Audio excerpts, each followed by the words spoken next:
नमस्कार, स्वागत है आप सभी का। आप देख रहे हैं अटल टीवी और मैं हूं आपके साथ रामा निवास पांडे। आज हम बात करने जा रहे हैं बिहार की उस राजनीति की जिसने इस बार पुराने समीकरण बदल दिए, कई धाराओं को तोड़ा और एक ऐसी ताकत को जन्म दिया जिसकी चर्चा चुनाव के बाद सबसे ज्यादा हो रही है। इस कहानी में मेहनत भी है, रणनीति भी है, संघर्ष भी है और सबसे बड़ी बात, एक ऐसी पार्टी का उभार जिसे अक्सर अनदेखा किया जाता गया है। लेकिन क्या इस बार उसकी आवाज को जनता ने सुना? क्या उसकी तैयारी, उसका नेतृत्व और उसकी चुनावी लड़ाई ने बिहार में कोई नया रास्ता खोला? ये सब हम आपको विस्तार से बताएंगे, लेकिन जो आप जानने जा रहे हैं वो बिहार के चुनाव को बिल्कुल नए नजरिए से आपको समझा देगा।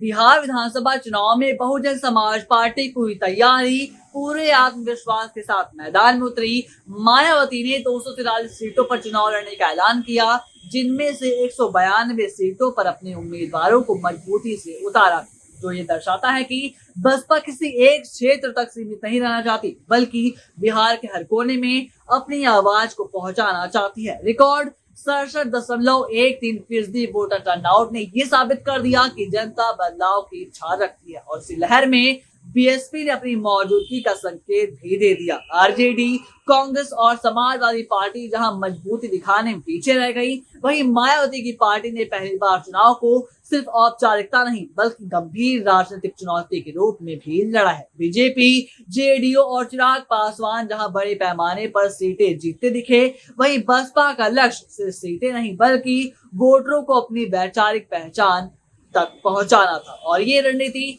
आगे चलकर कई मायने रखने वाली है।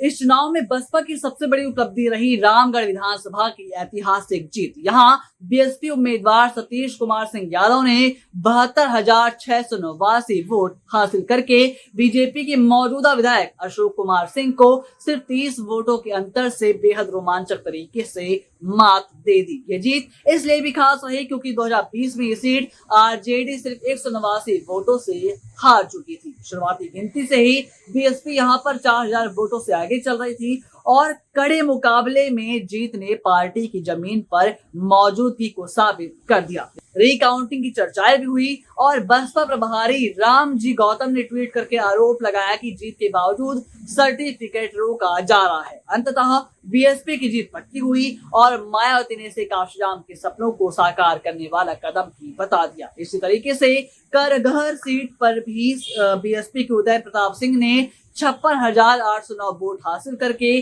दूसरा स्थान हासिल किया, जो कि रोहतास और कैमूर क्षेत्र में पार्टी की पकड़ का प्रमाण भी है।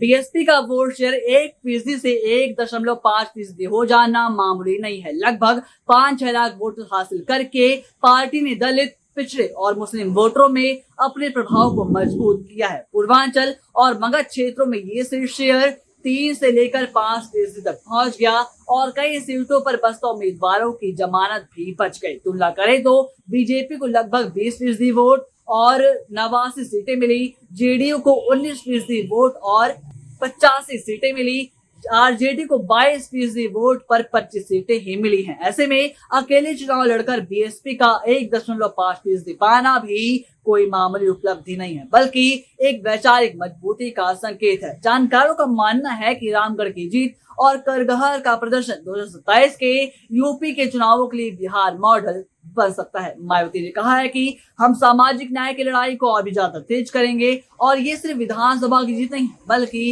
एक विचारधारा का भी उभार है। बाकी देश और दुनिया की तमाम खबरों के लिए आप देखते रहिए अटल टीवी।